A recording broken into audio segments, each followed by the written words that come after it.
한창 호기심이 많은 그 젊은 시절, 청소년 시기에 우리가 많은 호기심을 느끼고 궁금증을 갖는데 그때마다 아주 위험한 요소들이 사방에 참 많이 있습니다. 그중에 이 성도 참 위험한 요소인데요.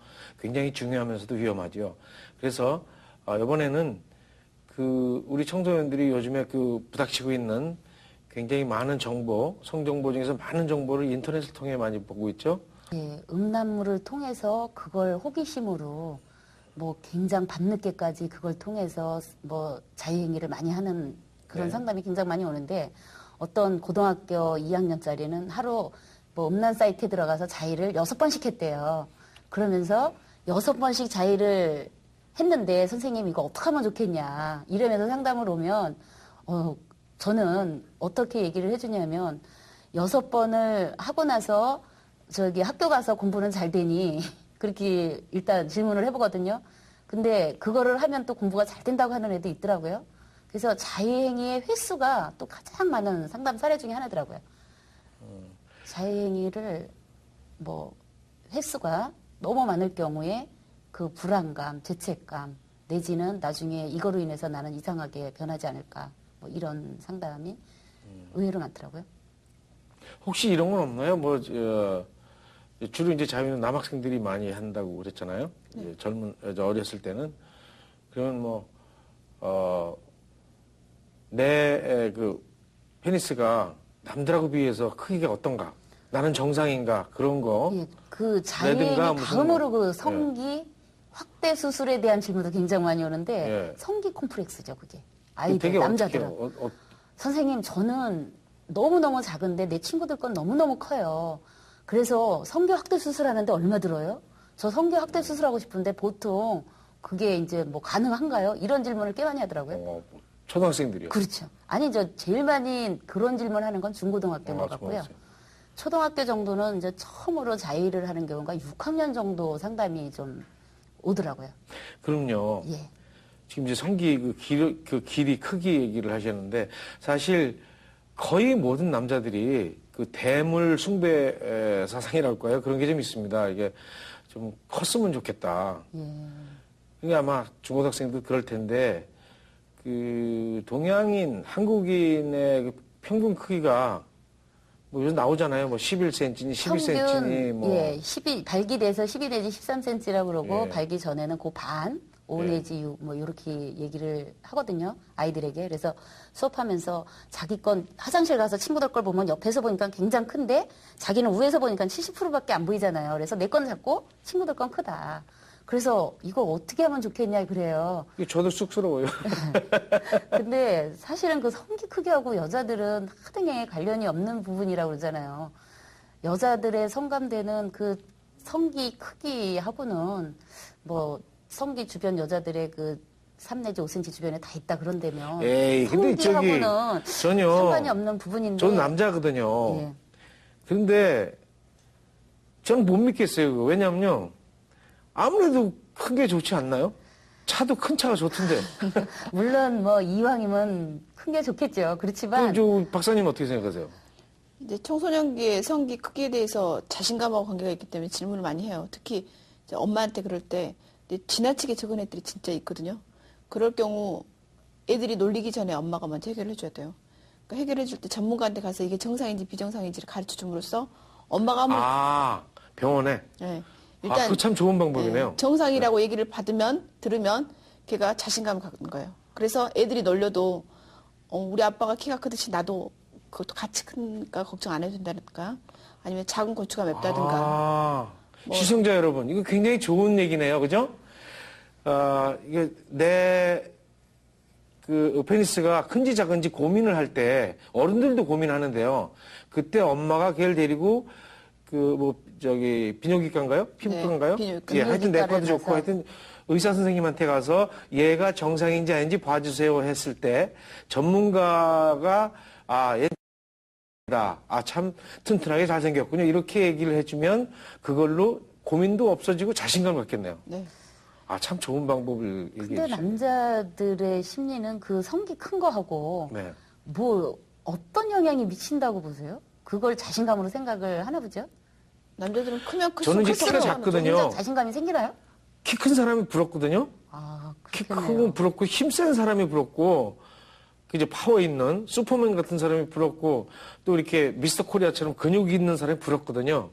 그러면 여자들이 참 멋있게 볼 것 같아요. 저희는 그렇게 생각해요. 근데 실제로 앙케이트 조사해 보면 아니라며요. 그 실질적으로 여성들은 그 주로 수영 선수처럼 이렇게 날씬한 사람을 좋아한다며요. 근데 남자들은 근육질, 힘세고 이런 그 슈퍼맨이 되기를 바라는 그런 성격이 있어요. 그러니까 아마 그런 면에서 대물을 갖고 싶어하고 내가 대물이라면 내 여자도 더 좋아할 거다는 생각을 갖고 있는데 저는 아니라고 해도 그거는 에이 그건 사랑하니까 그렇게 얘기하는 거겠지. 저는 그렇게 믿어져요. 근데 이제 남자들이 그 생각했을 때 일단 키 크기하고 그 사이즈가 비례하진 않고요. 그 다음에 발기 안 됐을 때 사이즈가 발기됐을 때 그 커지는 팽창하는 정도하고 비례하지 않고 또 어렸을 때 키가 안 큰 거는 그게 커서 무거워서 못 클 수도 있잖아요. 그렇죠. 희한한 말이에요. 예, 그게 참 그 비례는 안 하더라고요. 네. 그건 어떻게 생각하세요? 그 명기 만드는 수술. 그러니까 어쨌든 비뇨기과에서는 남자 성기를 키우는 수술을 많이 하고 네. 산부인과에서는 여자 성기를 줄이는 수술을 많이 하거든요. 근데 카마수트라에 보면 여자 성기 대중소, 남자 성기 대중소를 나눠서 가장 이상적인 그 속궁합은 남자 성기 그러니까 대와 중과 여자 성기 소, 남자 성기 대와 여자 성기 중. 그러니까 한 치수가 낮은 성기나 예. 두 치수 낮은 성기하고 했을 경우 가장 좋다고 그러고 그게 안 좋은 거는 남자 성기 손대 여자 성기 대. 이게 가장 속궁합이 안 좋다고 표현을 하고 있거든요. 예. 그러니까 실질적으로 카마수트라에서 얘기하는 걸 봐도 성기 크기가 속궁합하고 관계가 있을 수는 있는 것 같은데 그 큰 사람하고 큰 사람이 만나거나 큰 사람하고 작은 여자가 만나거나 큰 여자가 만났을 경우 그 상대방의 사이즈에 맞는 거지 절대적인 크고 적은 거는 그렇겠죠? 예, 좀 그러니까 상대적인 거죠 그게. 근데 저기 그 박사님은 그게 전공이시잖아요. 네. 명기 수술을 하시는 게 그 케겔 운동이나 이런 걸로 해서 안 됐을 때 그런 수술을 해라 그렇게 전번에 얘기하셨는데 그러면 그렇게 하고 진짜 부부가 더 행복해지든가요? 일단 모든 것은 뇌가 95% 성감되기 때문에 기분이 일단 달라져요. 남편의 기분, 자신감. 부인의 기분. 예, 그러니까 성기를 키우거나 줄이거나 하는 것은 가장 큰 것이 자신감인 것 같아요. 그리고 실질적으로 이렇게 물어보면 좋아하기도 해요. 남자들은. 예. 뭐 얘기가 실질적으로 좀, 예. 뭐 남자들 사이에서는 뭐 예쁜이 수술을 하라거나 양갑이 수술을 하는 걸 권장을 하고 뭐 이렇게 좋아하는 부분들이 주변에 좀 뭐 들어보시나요? 남자들이 부인을 권하고 그런 수술을 하라. 실은 그 수술하러 오는 사람 반 정도는 남편이 남편이 권해서 권해서 오고 아 그런가요? 반 정도는 남편 몰래 어, 하러 오고 그래요. 근데 어떤 저번에 상담 오신 50대 사모님인데 뭐 남편이 외도를 그렇게 한대요. 근데 당신이 사랑을 받기 위해서는 뭐 하라는 거 예쁜이 수술, 뭔 수술 다 해봤대요. 그래도 바람을 못 잡고 남편은 계속 외도를 한다 그러면서 고민을 하시더라고요. 그래서 저는 그렇게 뭐 그런 수술이 남편을 정말 사랑받을 수 있고 뭐 이렇다고는 보이지 않더라고요. 그런 걸 볼 때.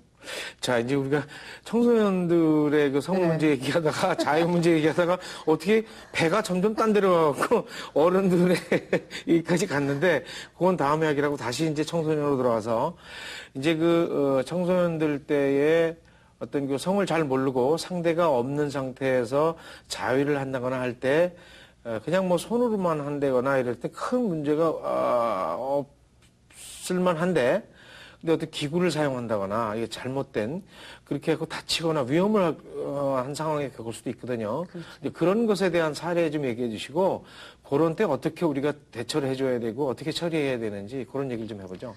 이제 주로 자행위를 뭐 여러 번 하다 보면 첫 번째는 사정이 잘 되잖아요. 그러다가 또 얼마 있다가 또 하다 보면 더 자극을 줘야 되잖아요. 그러다 보면 더 과격하게 하다가 또 한 번 할 때는 이제 그거 갖고 안 돼갖고 이제 책상에 문지르고 방바닥에. 아니, 잠깐만요. 지금 문지르는 소장님이 거예요. 남학생 자유 얘기하시는 거예요? 아니면 여학생 자유? 남학생이 그러죠. 근데 어떻게 이렇게 잘하세요? 그런 애들이 상담을 해요. 그러면 상담을, 예. 그런 애들이 상담을 할 경우 자위할 때는 손을 씻었니? 손 씻고 깨끗하게 청결한 휴지가 있냐? 또 그러고 나 혼자만의 공간에서 하느냐? 이걸 꼭 물어봐요. 나 혼자만의 공간, 화장실. 근데 이제 나 혼자만의 공간이 화장실이라고 해서 화장실 하다 보면 누가 노크를 할 경우 얼마나 불안하겠어요. 그 불안한 데서 빨리 끝내야 되니까 그게 나중에 조로의 원인이 되는 거고 그래서 저희는 자행위를 하긴 하는데 우리가 정액에 그 한 2, 3일에 걸쳐서 꽉 찰 때 그 기간 정도는 정해놓고 그래서 하루에 뭐 막 5, 6번 하는 거는 이제 무리가 가니까 적어도 자행위 하는 날은 일주일에 수요일과 토요일은 하는 날이라고 뭐 계획을 짜라 이렇게 얘기를 해요. 그래서 토요일 날은 내가 몇 시부터 몇 시까지는 자행하는 날 시간표를 정해놓고 그날만큼은 멋지게 리얼하게 음악 틀어놓고 해라 이래요. 상담하실 때 그렇게 예, 얘기한다고요? 애들에게 그러고 수업 가서도 그래요. 그러면 그 학교는 전부 수요일 날 자유. 이제 정해라 그래요. 계획을 짜서 해라. 뭐 무분별하게 화장실에서 하고 밖에서 하고 막 이러는 거 정말 자유만큼은 뭐 고민하는 부분들이 죄책감을 많이 갖잖아요. 이거 뭐 많이 해서 또 혹시나 나 할 때 나중에 결혼 생활도 못하는 건 아닌지. 예, 그러면요. 네. 그 이제 부모 입장에서 예. 내 아들이 자유하는 거 자유해라 그럴 수도 없고 모르는 척 해야 되는 건데 우연히 맞닥뜨렸을 때 굉장히 당황스럽단 말입니다. 그건 어떻게 해야 할까요? 일단 뭐 모른 척하고 당연히 있을 수 있는 걸 이해를 해주는 게 어떨까요? 아드님 하는 거 혹시 보셨어요? 아직 저희 큰아들은 이제 6학년인데 엄마 앞에서도 홀딱 벗고 돌아다녀요. 샤워하고. 아직까지 사춘기가 안 온 것 같아요. 6학년이라도. 에이, 그럼 어머니가 모르신 또 다른 면이 있을 거예요. 사나이의 면이 있을 겁니다. 아직 이 뭐 음모에 뭐 털도 안 났고 아, 예, 집단에는 그래도 남자지. 뭐 엄마 어때? 뭐 아빠랑 우리는 아들 그러니까 둘하고 아빠는 아무렇게나 샤워하고 다녀도 된다고 생각하는 거더라고요. 그래서 박사님은 아들이 있으시다 그랬죠? 저는 초등학교 3학년인데 저도 아, 너무 어리군요, 또. 아직 어리고 제가 아까 그 한 소장님이 얘기했지만 어렸을 때 저는 성교육도 못 받았을 뿐더러 한 번도 엄마나 아빠가 저를 안아주지 않았어요. 고3 졸업하고 처음 아빠랑 팔짱을 한번 껴봤는데 아빠랑 팔짱을 낀 게 평생 2번 정도. 그래서 실은 그런 것이 굉장히 어색하고 그랬거든요. 그래서 성교육에 대한 책을 읽으면서 잠깐만요. 그러니까 박사님이 고등학교 3학년 될 때까지 아빠랑 팔짱 낀 게 처음이다 그 얘기하신 네. 거죠? 예, 갑자기 얘기가 튀어서. 네. 예. 그래서 이제 실은 저는 애를 성교육 시킬 때는 아니면 그거 할 때 일부러 스킨십하고 일부러 목욕 같이 하고 그래요. 예. 성교육을 시키기 위해서. 그렇게 어렸을 때 가르치는 게 나중에 성인이 됐을 때 훨씬 자연스럽게 자연스럽다. 성인이 되고 짝짓기도 훨씬 자연스러운 것 같아요. 예. 그래서 성교육이나 자위도 아까 말한 대로 화장실 갈 때 화장실 가니 하고 물어보지 않잖아요. 그냥 문 닫고 있으면 화장실 가나 보다 이렇게 생각하는 것처럼 처음에 자위할 시기쯤 되면 제가 교육을 시키고 그다음에 알아서 잘 해결하라는 식으로 그러니까 남 눈에 보이지 않게 그러니까 욕구니까 똥 넣고 오줌 누는 것처럼 그렇게 교육시킬 생각이에요. 예, 정말 나 혼자만의 공간에서 누구 보이는 데서 만약에 하는 그런 경우도 꽤 있더라고요.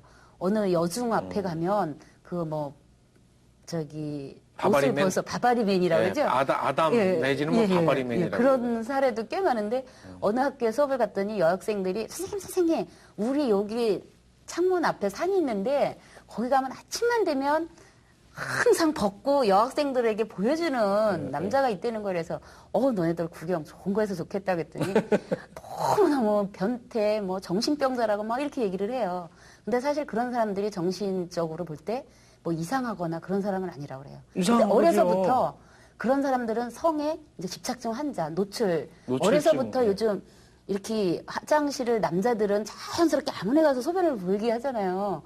그래서 여자들은 아무 데서나 보면 끔찍하지만 엄마들이 아이들 남자들은 꼭 아무 데서나 보여줘도 상관이 없고 아무 데서나 막 눕히는 게 아마도 또 보여지는 걸 자랑스럽게 생각하는 그래서 노출이라는 게 오히려 막 자랑스럽고 그게 이제 집착을 하다 보면 그걸로 또 쾌감을 느끼나 봐요. 그런 분들은. 이제 그게 성노출증인데 실은 정신적으로 보면 그거하고 반대의 원인에서 생기거든요.